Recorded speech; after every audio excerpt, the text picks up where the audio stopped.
So today we're going to be talking about jhana, and we're going to be talking about the different elements of each of the jhanas and what the experiences are and the cofactors and so on and so forth.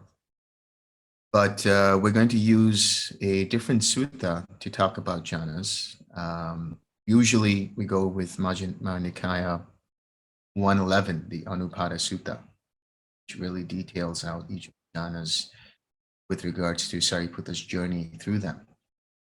But I want to keep things a little more simple, and I don't want to bog down everyone with a lot of information today. Just get a sense of what it means to be in jhana. What are the different jhanas? One thing you should understand is that jhanas are basically an experience, a level of understanding, a level of realization, level of experience, and they are levels of cessation. So we talk about cessation in different ways. We have the cessation of perception, feeling, and consciousness, which is the Nirodha or Nirodha Samapatti. And then we have the cessation of dukkha, which is the cessation of suffering, or the Nirodha of dukkha. But there's other ways of understanding cessation and degrees of cessation, which are experienced as you go through the levels of jhana. And we'll explore them as we read through this sutta. And the sutta we're going to be reading today is Majjhima Nikaya 59, Bahu Vedanya Sutta, the many kinds of feeling. Thus have I heard, on one occasion the Blessed One was living at Savatthi in Jeta's Grove, Anathapindika's park. Then the carpenter Panchakanga went to the Venerable Udayan, and after paying homage to him, he sat down at one side and asked him, "Venerable Sir, how many kinds of feeling have been stated by the Blessed One?" "Three kinds of feeling have been stated by the Blessed One, householder: pleasant feeling, painful feeling, and neither painful nor pleasant feeling. These three kinds of feeling have been stated by the Blessed One." "Not three kinds of feeling have been stated by the Blessed One, Venerable Udayan. Two kinds of feeling have been stated by the Blessed One: pleasant feeling and painful feeling. This neither painful nor pleasant feeling has been stated by the Blessed One as a peaceful and sublime kind of pleasure." A second time and a third time the Venerable Udayan stated his position, and a second time and a third time the carpenter Panchakanga stated his. But the Venerable Udayan could not convince the carpenter Panchakanga, nor could the carpenter Panchakanga convince the Venerable Udayan. The Venerable Ananda heard their conversation. Then he went to the Blessed One, and after paying homage to him, he sat down at one side and reported to the Blessed One the entire conversation between the Venerable Udayan and the carpenter Panchakanga. When he had finished, the Blessed One told the Venerable Ananda, it was actually a true presentation that the carpenter Panchakanga would not accept from Udayan, and it was actually a true presentation that Udayan would not accept from the carpenter Panchakanga. I have stated two kinds of feeling in one presentation. I have stated three kinds of feeling in another presentation. I have stated five kinds of feeling in another presentation. I have stated six kinds of feeling in another presentation. I have stated 18 kinds of feeling in another presentation. I have stated 36 kinds of feeling in another presentation. I have stated 108 kinds of feeling in another presentation. That is how the Dhamma has been shown by me in different presentations. When the Dhamma has thus been shown by me in different presentations, it may be expected of those who will not concede, allow, and accept what is well stated and well spoken by others, that they will take to quarreling, brawling, and disputing, stabbing each other with verbal daggers. But it may be accepted of those who concede, allow, and accept what is well stated and well spoken by others, that they live in concord, with mutual appreciation, without disputing, blending like milk and water, viewing each other with kindly eyes.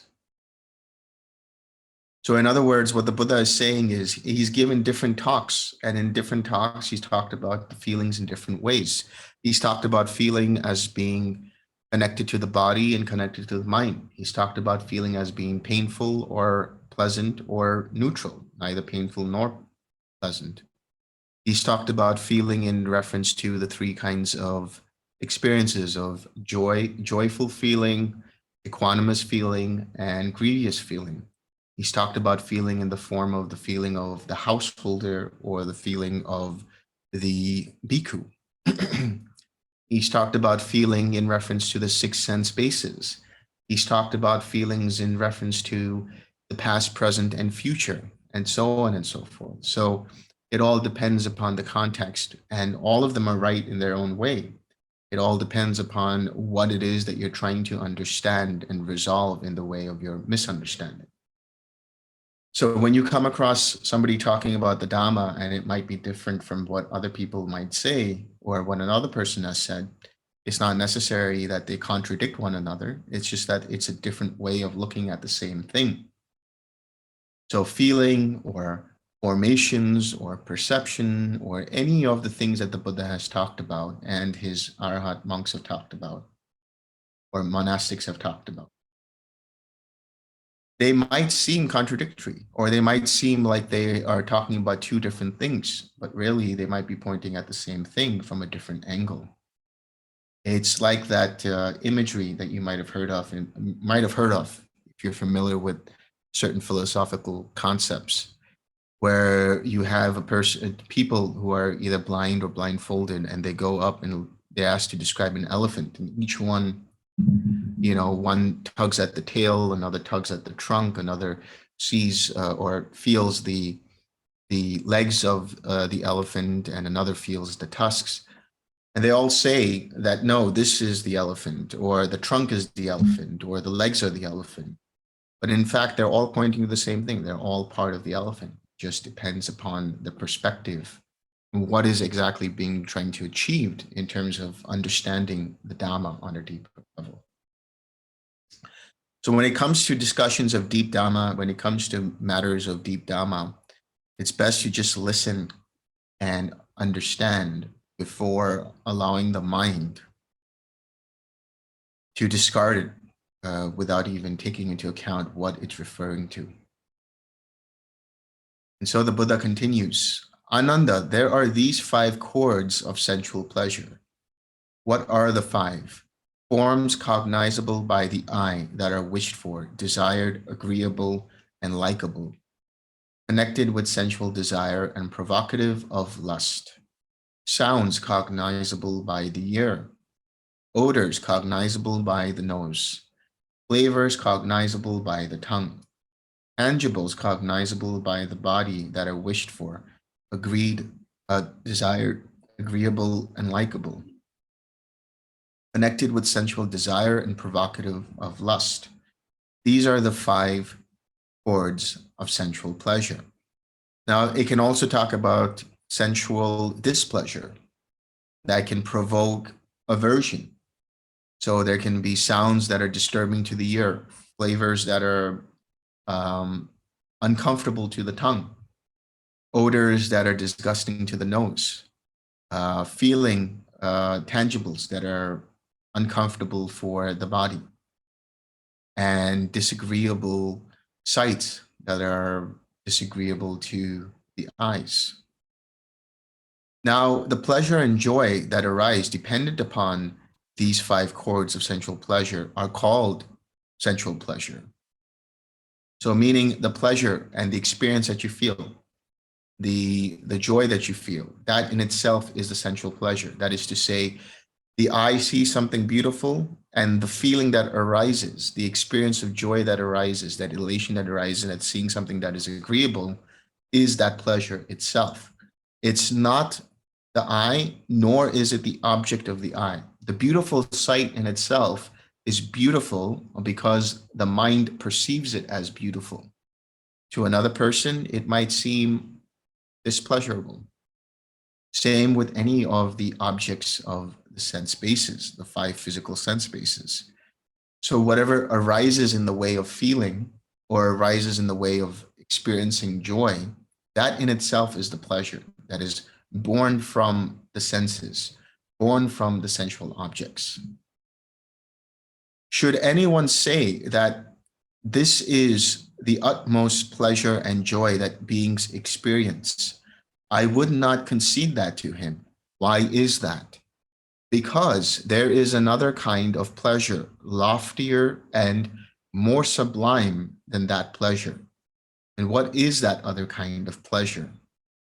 Here, Ananda, quite secluded from sensual pleasures, secluded from unwholesome states, a bhikkhu enters upon and abides in the first jhana, which is accompanied by applied and sustained thought, with rapture and pleasure born of seclusion. This is that other kind of pleasure, loftier and more sublime than the previous pleasure. So what are the factors of the first jhana? Secluded from sensual pleasures. In other words, the mind is no longer looking outward through any of the five chords, looking through the eyes, listening through the ears. And that doesn't mean that when you're in jhana, that you no longer have contact with the outside world. Rather, it means there is no longer any interest given. There is no longer any attention given to the sounds outside. Obviously, if your eyes are closed, there's no attention given to the sights outside. There's no attention given to the smells that come or the feeling that comes on the body. So the mind is not interested in any of that. Even though it might hear in the distance some kind of sound, the attention doesn't get scattered. The mind understands that there is sound, but it doesn't get attracted, nor does it get repelled by it, repulsed by it. Secluded from unwholesome states. What are unwholesome states? Unwholesome states are hindrances. We talked about the different kinds of hindrances in yesterday's sutta, and we talked about the 5 main hindrances that we understand. That is to say, sensual craving and aversion. Sensual craving arises in the same way you have pleasure for a sensory experience. Your mind becomes attracted to what it's hearing. Your mind becomes attracted to what it's smelling. Your mind becomes attracted to what it's tasting. Your mind becomes attracted to what it's feeling in the way of the body. Your mind becomes attracted in what it is seeing, and so on. So sensual craving happens as a result of your attention no longer being on its object and getting scattered and moving towards the sense object. In this case, it could be the sound or the smell or whatever it might be. The aversion that arises can be twofold. It can be because of a disagreeable sensual experience, or it could be because of something you're thinking about that makes you feel upset, that has annoyance tied to it, that has frustration tied to it, that has irritation tied to it, that has anger tied to it, that has ill will tied to it, that has hatred tied to it. Anything that you think about or you experience in the way of your 5 physical senses, and you become upset by it, you become resistant to it, that means that your attention is actually on it. And you're trying to pull your attention back, but that's not going to work, because in the effort of trying to pull your attention back by resisting it, you're actually feeding more attention to it. So the logical way to do this, the way that it is done in accordance with the Eightfold Path, is to understand that there is aversion present, recognizing the mind is scattered and that it is scattered.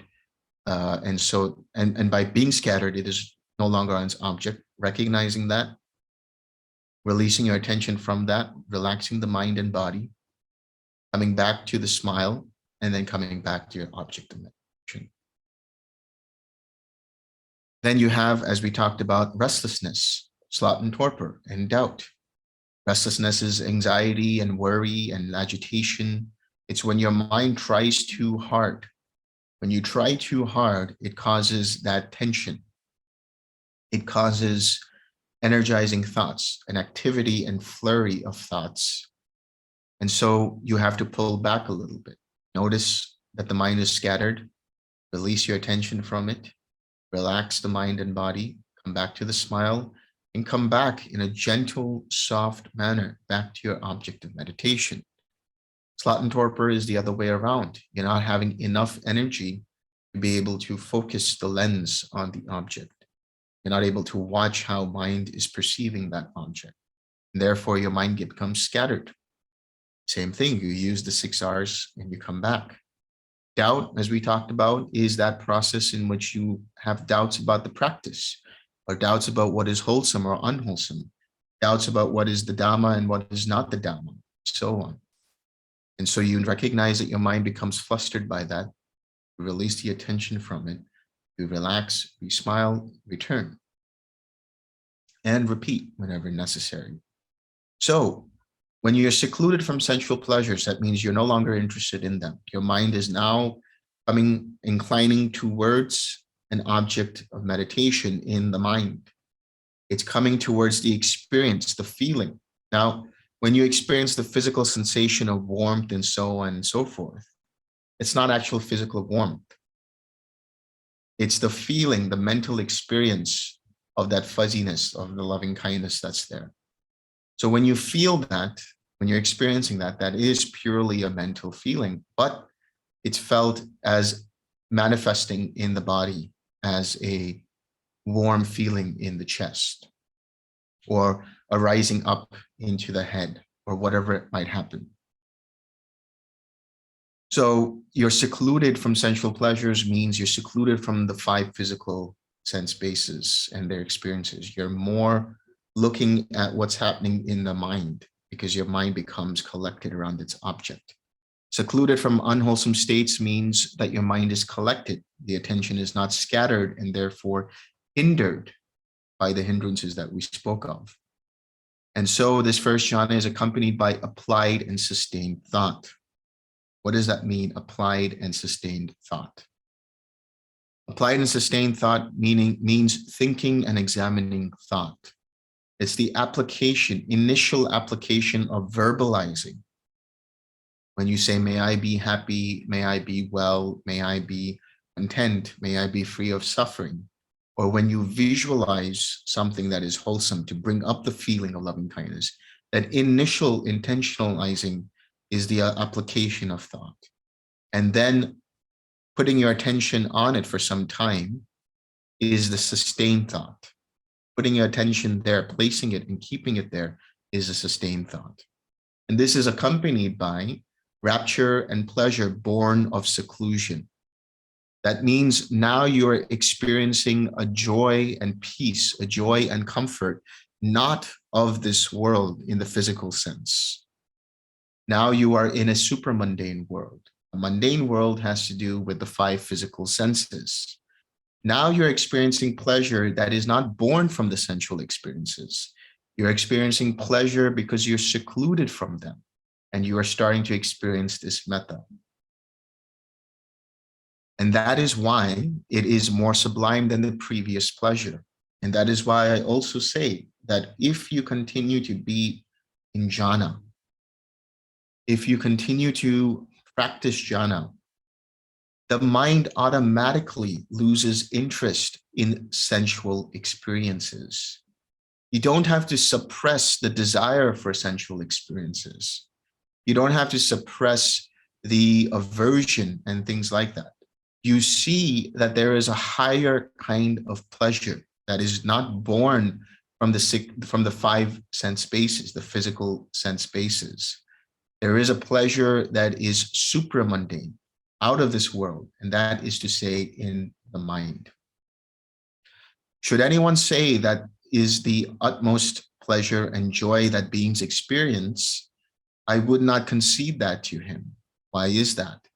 Because there is another kind of pleasure, loftier and more sublime than that pleasure. And what is that other kind of pleasure? Here, Ananda, with the stilling of applied and sustained thought, a bhikkhu enters upon and abides in the second jhana, which has self-confidence and singleness of mind, without applied and sustained thought, with rapture and pleasure born of collectedness. This is that other kind of pleasure, loftier and more sublime than the previous pleasure. But what are the factors of the second jhana? Self-confidence and singleness of mind without applied and sustained thought.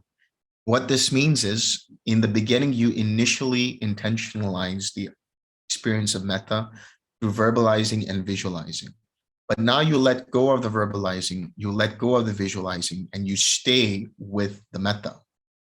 Earlier today, somebody used an interesting metaphor, and that really is a wonderful metaphor to use. Imagine spinning the top, with a string, and you let it go, and it continues to spin.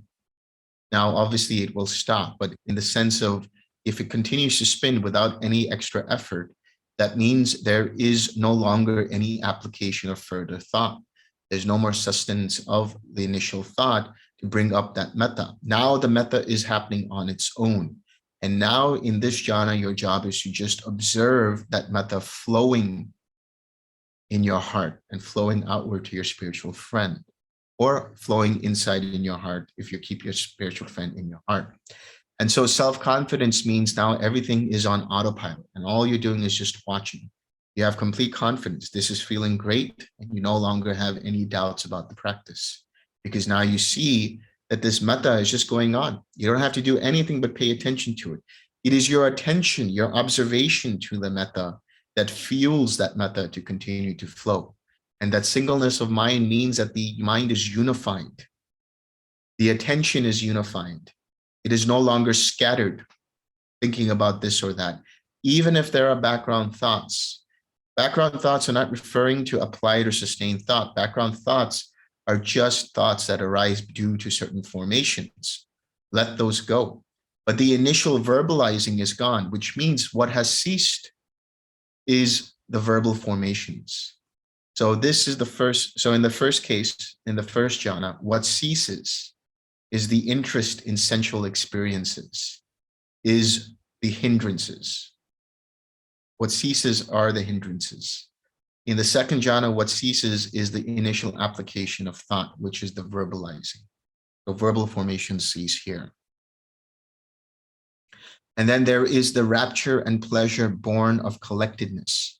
So now the joy deepens. You experience greater sense of joy. You experience greater tranquility in the body. Remember what I said yesterday. When you do experience this joy, don't allow the mind to divert to the experience of the joy. See that as just being a cofactor to the experience in the meditation. You stay with the object, which is the metta. If you see that the mind starts to divert, that means it's no longer on its object, and eventually that joy will fade away or whatever it might happen. It might even strengthen because of the attention. But now you become so super focused on that, you've lost track of the meditation. So instead, when you see that the mind inclines towards the joy, see that as a distraction. Let that go. Recognize it, release it, relax, re-smile, and return back to the metta, and let that metta flow. But if you recognize that there is joy, then you know that you're on the right track. But remember, you don't need to know what jhana you are in right now. All you need to know is what's going on in terms of how the mind comes back, how the mind gets distracted, how the attention comes from there and then comes back, goes to there and then comes back, using right effort, utilizing the Eightfold Path, namely right effort, to come back and understand how mind becomes collected. And then the Buddha says, and what is that other kind of pleasure that is loftier than the second jhana, that is more sublime than the previous pleasure? Here, Ananda, with the fading away as well of rapture, of piti, of joy, a bhikkhu abides in equanimity, mindful and fully aware, and still feeling pleasure with the body. He enters upon and abides in the third jhana, on account of which noble ones announce, he has a pleasant abiding who has equanimity and is mindful. This is that other kind of pleasure, loftier and more sublime than the previous pleasure. So, what are the factors of the third jhana? Equanimity, tranquility. The joy fades away now. That's why I'm saying if you take the joy as the experience and it fades away, you become disheartened.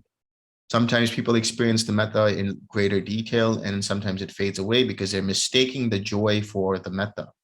The metta will do what it does, but you're going to experience the fading away of joy, but you're still going to experience tranquility in the body. There'll still be the pleasure, that is to say, ease and comfort, the sukha, the happiness connected to the body. And so there'll be greater levels of tranquility, and you're going to start to cease any connection with the body. You're going to start to notice that you might only feel your arms and legs. You might only feel your hands, or you might start to notice that the metta is starting to move upward and is starting to get closer up to the head, and you're starting to lose different parts of the body. You start to become a little more expansive. You start to lose contact with the body. But that doesn't mean that you suppress it and you don't have any contact with the body. If a fly lands on your skin, you'll feel it. If you're meditating outside and there's a breeze, you'll feel it. If there's a sound in the distance, you'll experience that. If there's an odor, you'll experience that. So it's not a suppression of contact. It's just that contact becomes less interesting. And so there will be contact when contact arises. Otherwise, there won't be. There'll just be an experience of the metta. And there is another kind of pleasure that is loftier and more sublime, pure ananda, with the abandoning of pleasure and pain, and with the previous disappearance of joy and grief. A bhikkhu enters upon and abides in the fourth jhana, which has neither pain nor pleasure, and purity of mindfulness due to equanimity. This is that other kind of pleasure, loftier and more sublime than the previous pleasure. So here, now you don't feel your body at all. Now the metta seems to be experienced only in the head, and there's a greater expansion going on. And there's equanimity, complete balance of mind, very sharp mindfulness. At this point in time, the mind becomes so collected that it doesn't get disturbed. There's complete balance. And oftentimes you'll know a person has experienced the fourth jhana because they just feel neutral. They feel balanced. They feel everything is okay. There's nothing to do. There's nowhere to go. Everything is just all right. So if you do experience the abandoning of pleasure and pain, that doesn't mean that something is wrong with you or something is wrong with what you're doing in the meditation. It's a natural progressive step towards nibbana, which is to say you're entering into the fourth jhana. And when you are in the fourth jhana, what ceases are bodily formations. Now, usually it's traditionally said that the fourth jhana is associated with the cessation of breathing in and out, because breathing in and out is one of the bodily formations. But really what it's talking about is that your mind becomes so collected, your body becomes so calm and clear, your mind becomes so calm and clear, that you don't pay attention to your breath anymore, or very little, hardly pay attention to any part of your breathing. In fact, in this meditation, you're not paying attention to it at all from the get-go. But this is one of the signs. But what it really means on a larger level is that you're losing awareness of the body and you're entering a more mental plane. From here on, you will still be in the fourth jhana, and what you will experience are different levels of the fourth jhana, which are known as the ayatanas, and sometimes understood as the arupa jhanas, the formless jhanas.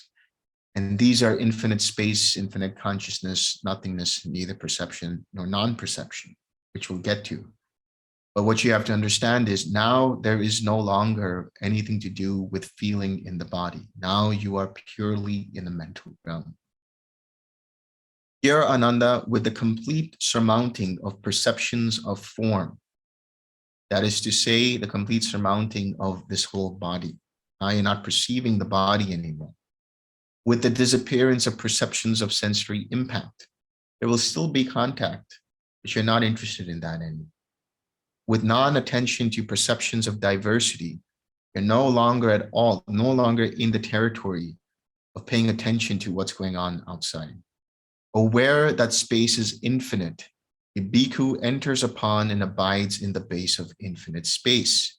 This is that other kind of pleasure, loftier and more sublime than the previous pleasure.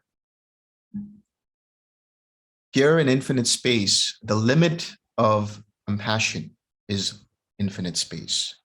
So what's happening now is you've become what would be considered to be an advanced meditator. And I'll explain why.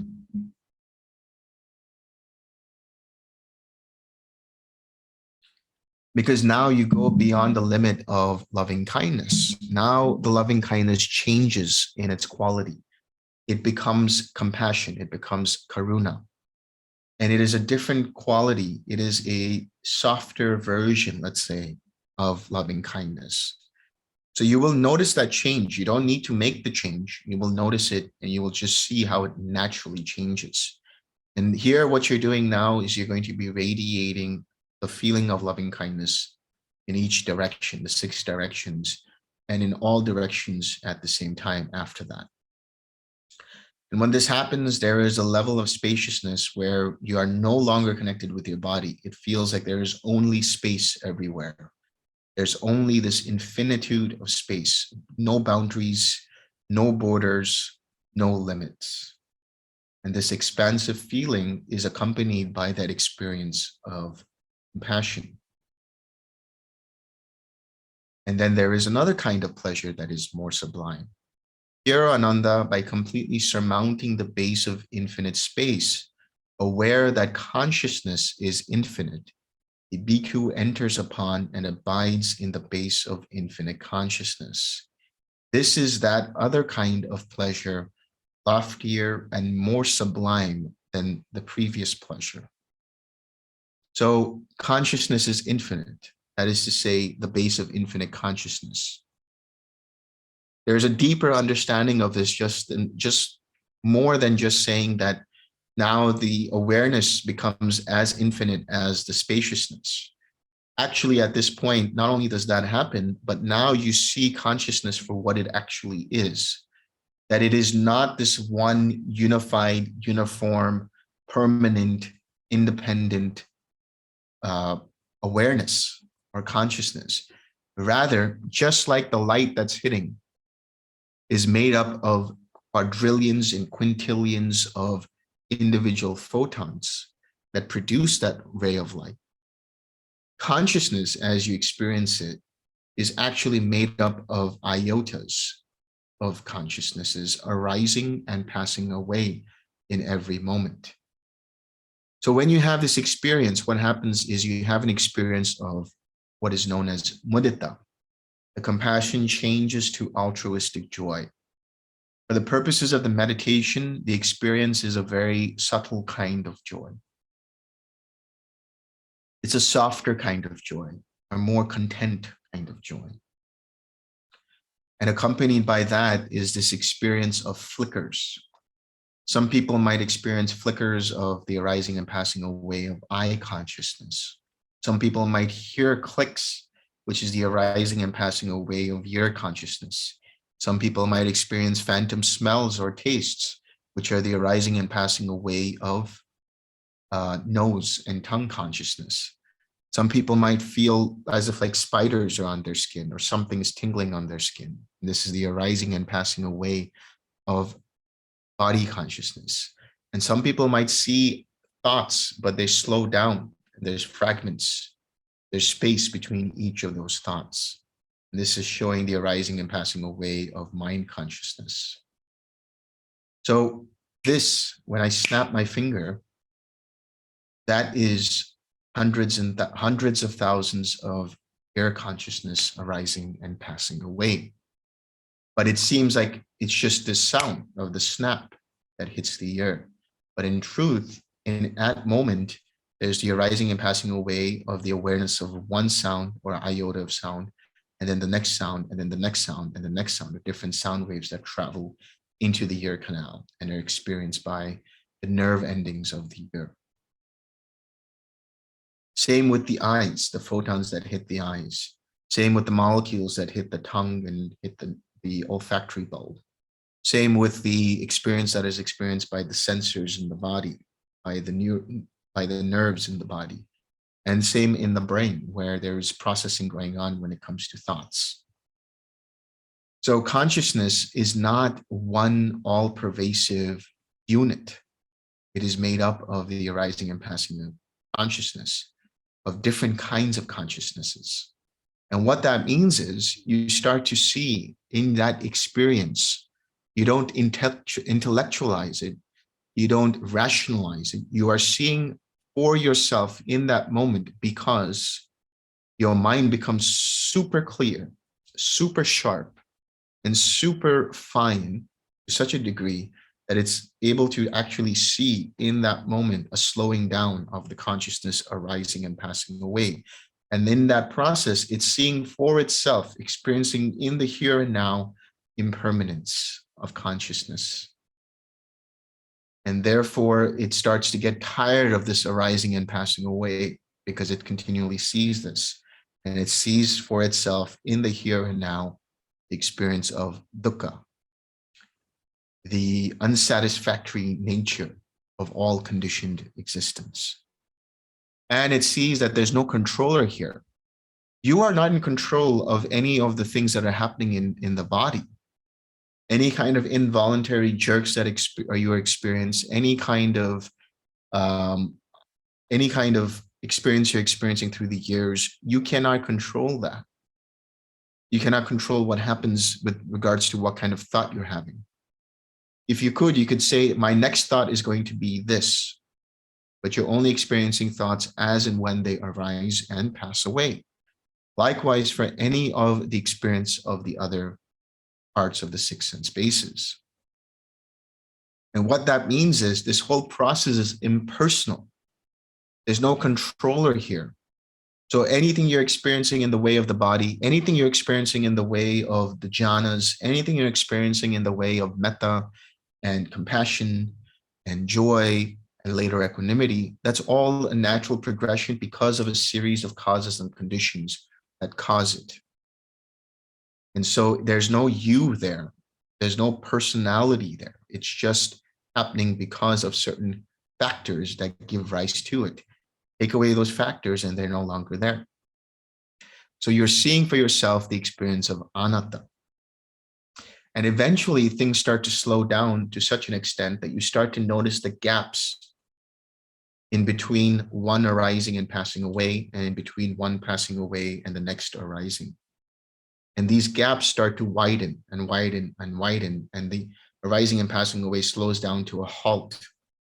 Some people, what they experience are sometimes just flickers or stars or glimmers. And that's also an indication of infinite I consciousnesses that you're experiencing. And eventually those stars or glimmers fade away, and all there is this blank space.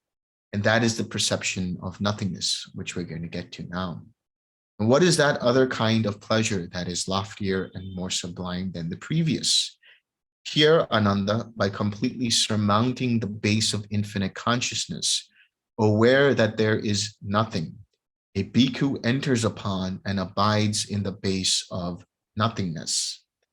This is that other kind of pleasure, loftier and more sublime than the previous pleasure. Now, this nothingness is accompanied by the feeling of equanimity. Equanimity is much deeper, more balanced. Now that joy ultimately fades into this feeling of complete balance. And the nothingness that you experience is basically where the mind becomes more inward in of itself. The mind now turns in on itself. Another entry point into the experience of this plane of nothingness is to see the emptiness of self in all things. There was a practice that was done by Bhante, where he for some time thought about who is it that is experiencing these things. And he started to get into the impersonal nature of things. And he realized that this is all empty of self. Seeing the impersonal nature, the mind didn't become interested in anything, turned inward on itself and experienced nothingness. This is another gateway into nothingness, because Nothingness is associated with the understanding that there's nothing, no thing outside and no thing inside that is considered to be a permanent, personal, all-abiding self. It's all arising and passing away. That realization gives rise to the perception of nothingness. And with that, this deep equanimity. That equanimity is experienced in the form of everything is fine. There's nothing to worry about. There's nothing to be. There's nothing to do. There's nothing. There's absolutely no thing. And so this perception of nothingness itself is not the object. The perception of consciousness itself, or the infinite consciousnesses, are not the object. The perception of infinite space itself is not the object. These are all the background that happens when you take first the the compassion, which is experienced in infinite space. Then you take the joy, which is experienced in infinite consciousness. And then you take the equanimity, which is experienced in nothingness. So in other words, it's like the canvas is infinite space or infinite consciousness or nothingness. But the paint strokes, what is added to that canvas is the experience of compassion, the experience of joy, the experience of equanimity. So keep that in mind. Don't allow the mind to become distracted by the canvas. Don't allow the mind to become distracted by the background of these experiences. They are cofactors, indicators, signposts that let you know where you're headed, which direction you're headed. And what is the other kind of pleasure that is loftier and sublime and more sublime than the previous pleasure? Here, Ananda, by completely surmounting the base of nothingness, a bhikkhu enters upon and abides in the base of neither perception nor non-perception. This is that other kind of pleasure, loftier and more sublime than the previous pleasure. Neither perception nor non-perception. What does that mean? What happens is there comes a point where you're radiating equanimity. So let me clarify first. In the case of the compassion, you continue to radiate that in infinite space. Then naturally that changes to joy, which you continue to radiate. Naturally that changes to equanimity, which you continue to radiate. But there comes a point where the radiating stops. And then you try to radiate again. And then it continues on and you watch the radiating of the equanimity. But it stops again. And you do it again. But then there comes a point when you try to do it again, there's a certain subtle tension. And the mind is just content with not doing anything at all. That mind is clear, is completely collected. That mind is quiet. That mind is radiant. That mind is tranquil. This is what we refer to the quiet mind. And this quiet mind is what is then taken as an object. It's like a translucent crystal ball. It's like seeing through a very clear window. There's nothing there at all, but there's still this sense of collectedness going on. And that in itself is the mind. The observing mind itself is what is taken as the object. Because now you have gone beyond the Brahma Viharas and entered into the territory of neither perception nor non-perception. And when you enter into this state, what it feels like is the mind is asleep, but awake at the same time. It's like the mind is content and very much relaxed. And it feels like it's asleep, but there's alertness there. There's a level of vibrancy there. It's not energetic, but it just is alert, even though it feels like it's completely quiet and sleep. And sometimes it might be dreamy, but it won't be groggy. It won't be like sloth and torpor. Sloth and torpor, you feel like you're losing awareness. You feel like there's a dullness coming on. Here, that dreaminess is sort of different formations. Formations here being the bubbling up of what could be thoughts or recognized as thoughts. They're like disconnected patterns. They might come in the form of shapes. They might come in the form of some kind of thinking that's going on in the background. But these are bubbling up. And so it's not fully perception, but it's not non-perception either. So there's no recognition of what kind of thoughts are arising, but there is an awareness and understanding that there's something arising. And at this point, the mind automatically lets go of them, continues to siksara them, relaxes and releases and relaxes them. And so eventually there comes a point where the mind is utterly quiet. And in this utterly quiet state, there is just a feeling of the quiet mind. There's no vibration there at all.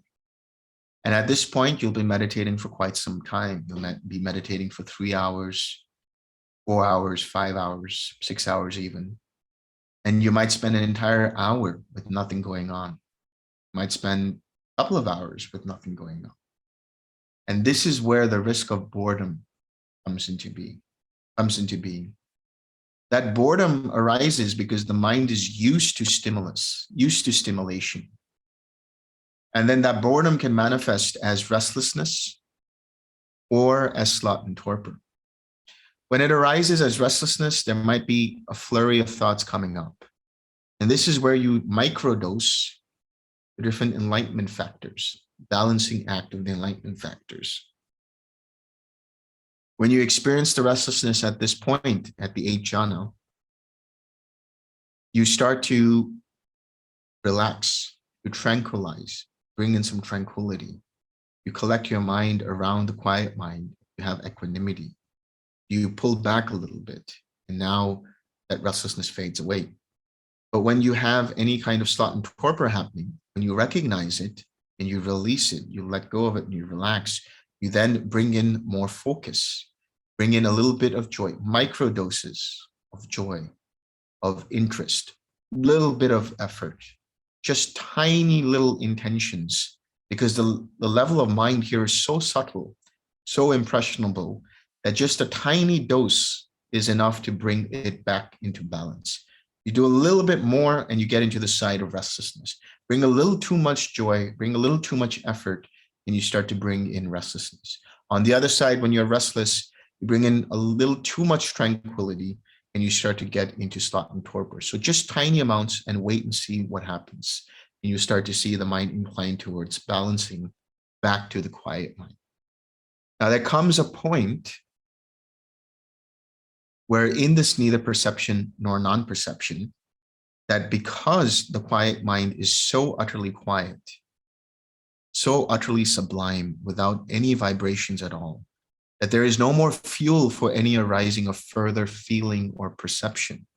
And here is where you experience, as we'll talk about, the cessation of perception, feeling, and consciousness.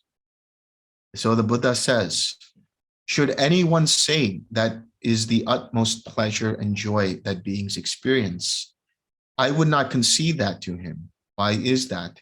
Because there is another kind of pleasure, loftier and more sublime than that pleasure. And what is that other kind of pleasure? Here, Ananda, by completely surmounting the base of neither perception nor non-perception, a bhikkhu enters upon and abides in the cessation of perception, feeling, and consciousness. This is that other kind of pleasure, loftier and more sublime than the previous pleasure. The cessation of perception, feeling, and consciousness arises because you have let go of the subtlest formations that have to do with the sense of the I am.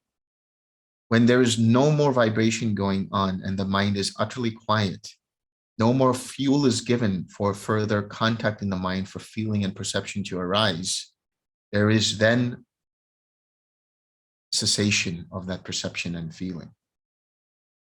And that is the cessation of mental formations. So in the first jhana, interest in sensual experiences cease. You become withdrawn to the mind and its object of meditation. The hindrances cease. Then in the second jhana, verbal formations cease. In the fourth jhana, bodily formations tied to the body cease. And finally, in cessation of perception and feeling and consciousness, mental formations cease. And at this point, you don't even know that you're in that state until you come out of it. It's a complete blip, complete blank. You don't even know that it's a blank. You don't know what happens in that state. And then you come out and you experience the unconditioned. You make contact with the Nibbana element. You see the links of dependent origination in one way or another. And you experience total relief.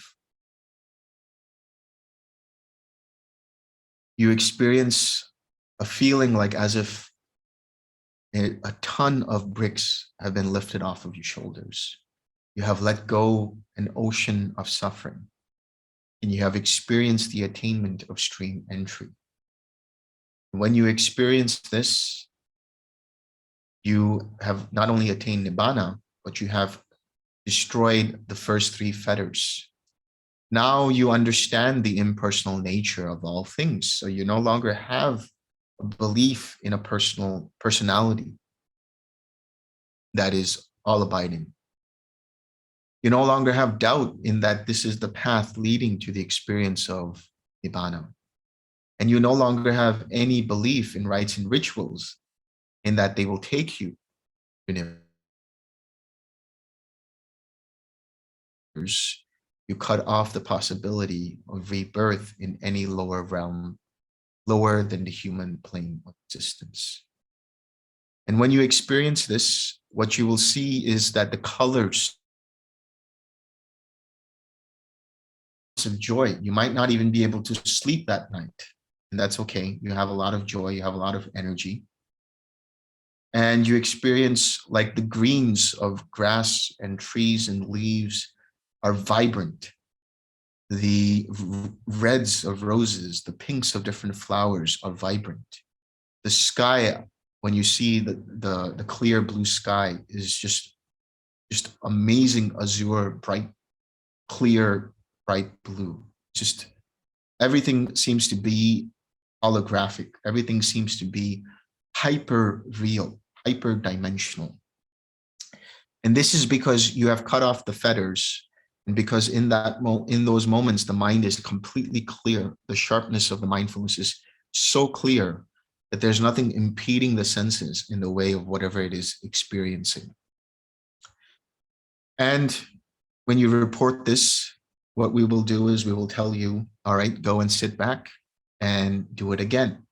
Mind might not be inclined to do it, but you do it again. And the more you do it, and the more you experience these different cessations, the higher attainments you have. You'll experience the fruition of stream entry. You'll experience Sakadagami, which is the weakening of sensual craving and the weakening of aversion. When you become a Sakadagami, you'll have a little bit of craving arising, but you'll be able to notice it much clearer and let it go. When you have the fruition of Sakadagami, it'll be set in stone that you have become a Sakadagami. When you have the attainment of the Anagami, you let go of even sensual craving and aversion. It won't arise at all. You won't have any fear in your mind arise anymore. You won't have any irritation in your mind arise anymore. You won't have any interest in sensual pleasures anymore. But you will still enjoy things. It's not like you'll crave for them. You'll still enjoy, whatever your favorite food is. You'll still enjoy whatever favorite movie you have. You'll still enjoy whatever favorite piece of music you have, whatever it is. You'll still have enjoyment in it. In fact, I would say you have more enjoyment in it because there's no longer this impediment of craving attached to it that it's just going to get over. You're experiencing in that moment, in that present, in the now, whatever is experienced in that way of pleasurable feeling. So when you experience the fruition of Anagami, you have confirmed for yourself that this is the case. And then you have the experience of Arahatship, where you let go of even conceit, which means you let go of complete interest. You have complete disinterest. You have no longer any craving to be something. You don't have any craving to be in a jhana or to be in a formless realm. to be in a formed state or a formless state. You no longer have any restlessness, any kind of mental activity or agitation. But when you come back and sit down for meditation, you just sit and meditate. You don't have to take the few minutes or the few seconds to collect yourself and come back to the meditation. The moment you direct your mind towards something, it is unimpeded, rid of any barriers. And you've let go of conceit, which means you no longer identify with anything. And that means there is a level of clarity that doesn't impede your judgment. You're not clinging even to the Dhamma. And ultimately, you have let go of ignorance, meaning there is complete mindfulness in every moment. Ignorance is the lack of mindfulness, the lack of understanding the impersonal nature of things. It's the lack of understanding the Four Noble Truths. Now you can see the Four Noble Truths as a formula to be able to fix anything that happens in the way of conflict resolution, or you understand the Four Noble Truths as being there as an actual reality. You understand that there is dukkha.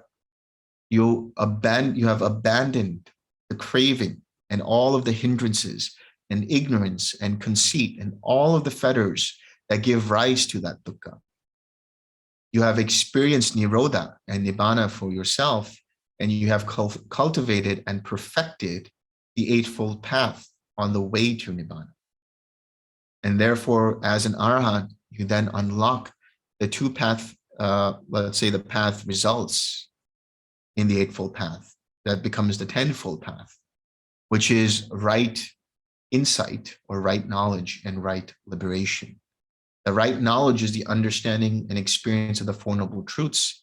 And that right release, that right liberation is vimutti. That means you now know you will no longer come into any state of new being, any new rebirth. You have cut off completely to say the suffering that is related to the mind. You'll still feel pain. You'll still feel sick. You'll still age, but you won't get bothered by it. You won't have any inclination of trying to change things. You see things as they really are without projecting onto them any kind of personal ideas about what they are. You see reality for what it actually is. This is known as Yata Buddha Jnana Dasana. So the Buddha says, it is possible, Ananda, the wanderers of other sects might speak thus. The recluse Gautama speaks of the cessation of perception and feeling and consciousness, and he describes that as pleasure. What is this and how is this? Wanderers of other sects who speak thus should be told, friends, the Blessed One describes pleasure not only with reference to pleasant feeling. Rather, friends, the Tathagat describes as pleasure any kind of pleasure wherever and whatever way it is found. And what this means is there is pleasure in the cessation of perception, feeling, and consciousness because it is the cessation of conditioned existence. It is coming to the experience of the unconditioned. And therefore, it is the total cessation of dukkha, which is the highest pleasure, the pleasure of no feeling at all, no conditioned feeling at all. That is what the Blessed One said. Venerable Ananda was satisfied and delighted in the Blessed One's words.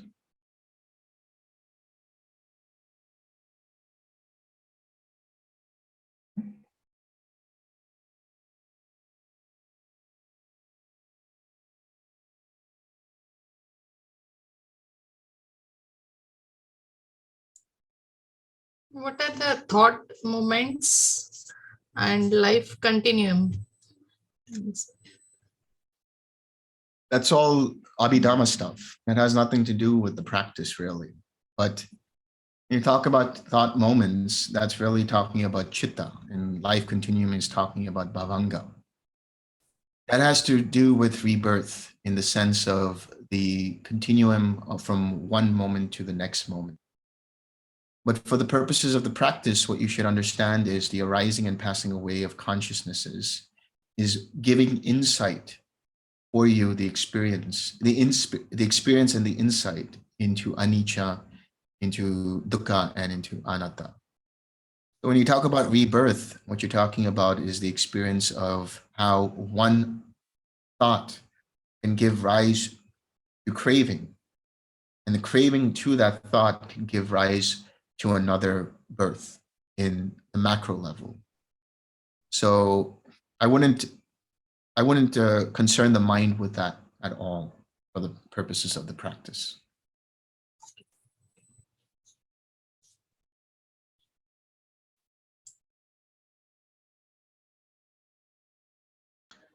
I have a question, Delson. Yes.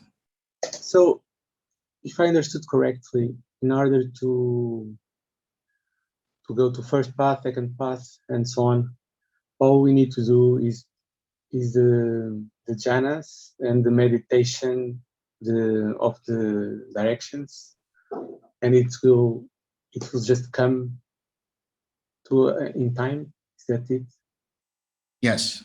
Now I will say that it is easier to get into first path than it is to get into second path, obviously, but there's a very subtle reason for it.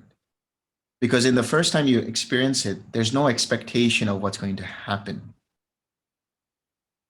There's no expectation of recognizing what is happening. But in the second path, the entry into the second path, there's a clear indication that, oh, here comes cessation of perception and feeling. And that anticipation itself prevents you, stops you from continuing further. So the attitude for all meditation practice should be, let's see what happens. And when you start to recognize and anticipate in the mind that this signpost is there, let go of it. See it as a hindrance and let go of it. There's a note here in the comments about precepts. So it's not just about practicing the meditation, but it's also continuing to obviously keep and maintain the precepts. So, and that cessation happens in the 8th jhana? It can happen anytime, actually. Really? Okay. It can happen from the first jhana onwards. Okay. Your mind comes to a point where it completely lets go and switches off and then comes back on. There was one person who was eating their food and they suddenly went into cessation. And then when they came back up, the mind came back up, it experienced nibbana and it experienced the entry into sakadagami. So it can happen at any point in time. There are people who have been washing the dishes and suddenly their mind became very quiet. So they decided to stop and sit down for a while. They just entered into cessation of perception. So it seems like it's a good thing to make your meditation sessions very long so you can go deep into the jhanas. Is that correct? Yeah, and I would not push. That's why during the retreat, you'll notice. Yeah. That's why during the retreat, you'll notice that I just give you and I say, okay, meditate for another half hour or meditate for another hour. Build up your capacity to meditate for longer periods of time. 3 hours and more is the best. You know, when I was in Dhammasukha and I was listening to Bhante when he was doing the interviews, he would say, you know, 2 hours is good, 3 hours is better, 4 hours is even better. So you could see the resistance in the other person's face when he said that, because he was, you know, he was indicating, it was hinting that if you sit for longer periods of time, there is the capacity for cessation to happen. But there is a natural resistance in the mind thinking, how could I do that? So you build yourself up in this way and you let go of any attachments or any hindrances or any aversion towards trying to sit for longer periods. Okay, thank you.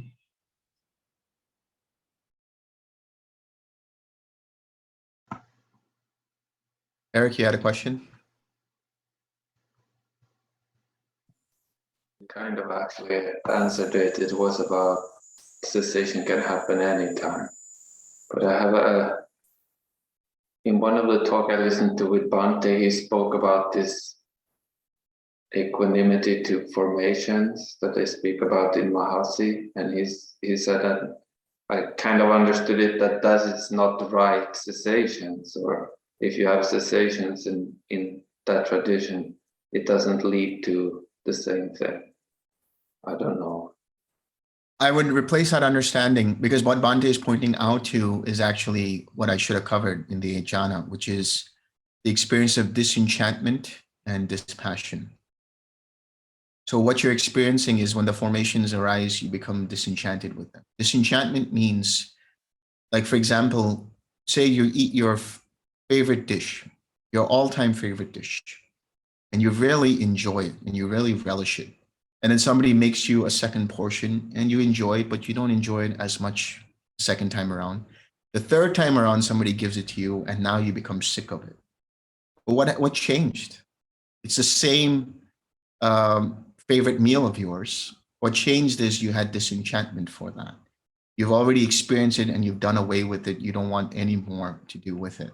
It's not a resistance. It's not an aversion. It's just complete contentment, complete satisfaction, that you no longer are bothered. So you're disenchanted by these formations that arise. And then that leads to a level of deeper disenchantment, which is dispassion. That dispassion is known as vairagya, which is complete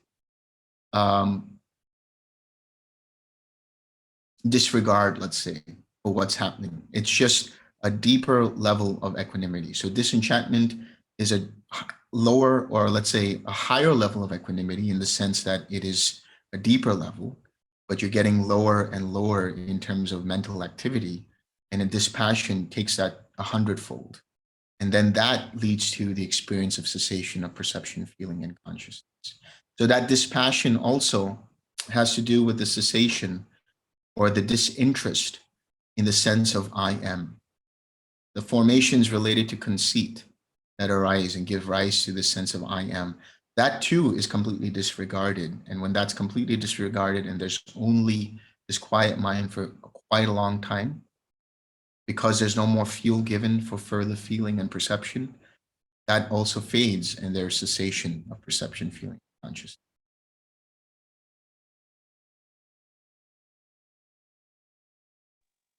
I have another question. Yes. So, and we don't need to think too much about the jhanas, right? We just let things unfold on their own. Exactly. Okay. This is just giving you kind of a map. This is giving you a roadmap of what you could expect. But at the same time, you don't need to worry about where you're headed. You just continue down the path and you will see. So when you start to experience infinite space, when you start to experience infinite consciousness, you'll realize and recognize, oh, this is what is being talked about in the suttas. And you see for yourself with direct experience.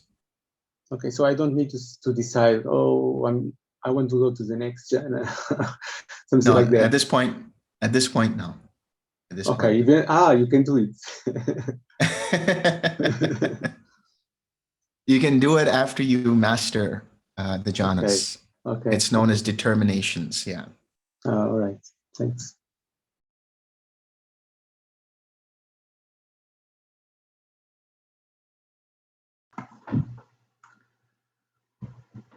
So Delson, I presume you're familiar also with the 16 jnanas from the Visuddhimagga, basically the roadmap that is used in the Mahasi tradition. Yeah, I mean, I know a little bit of it, not so much, but I do recognize some of the things that might be talked about there. Hmm. So I was curious how they compare according to you, but maybe, I don't see them as necessarily being compatible, but I do see signatures of it in one way or another in terms of the experience. Like, for example, the experience of mind and body, or the knowledge of mind and body, or the knowledge of arising and passing away, or the knowledge of the equanimity of formations, or the knowledge of fear. Fear is something that does arise, especially when you come towards cessation. That's because that sense of self is trying to grapple the last remnants before it sinks into cessation, perception, feeling. So they are compatible in one way, but not necessarily in the way that people normally experience them. But your question about it, was there a further question about it? Well, I guess it's just speculation, but my understanding is that fourth jhana is kind of where it's compared to the 11th jhana, the equanimity jhana, or equanimity towards the formations. And then everything beyond that, the jhanas 5, 6, 7, 8, it all plays out inside that 11th jhana. Right. The way I see that is the same way I explained that in the fourth jhana, there is only the fourth jhana. Beyond that, there is just the ayatanas, which are within the fourth jhana. So even if you're in nothingness or in neither perception and non-perception, you're still in the fourth jhana. These are like parts of the spectrum within the fourth jhana. So the fourth jhana is the foundation on which then the experience of infinite space, infinite consciousness, nothingness, and neither perception, non-perception are experienced.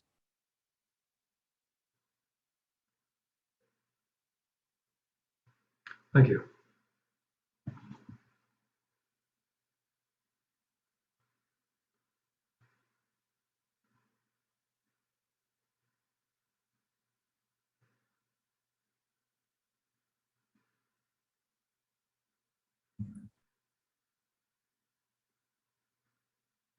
Anyone else?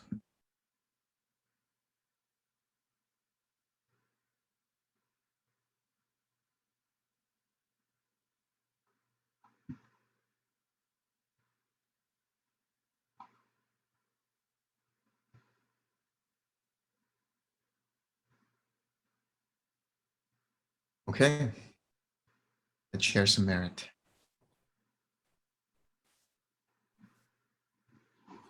May suffering ones be suffering free, and the fear-struck fearless be. May the grieving shadow grief, and may all beings find relief. May all beings share this merit that we have thus acquired for the acquisition of all kinds of happiness. May beings inhabiting space and earth, devas and nagas of mighty power, share this merit of ours. May they long protect the Buddha's dispensation. Sādhu, sādhu, sādhu.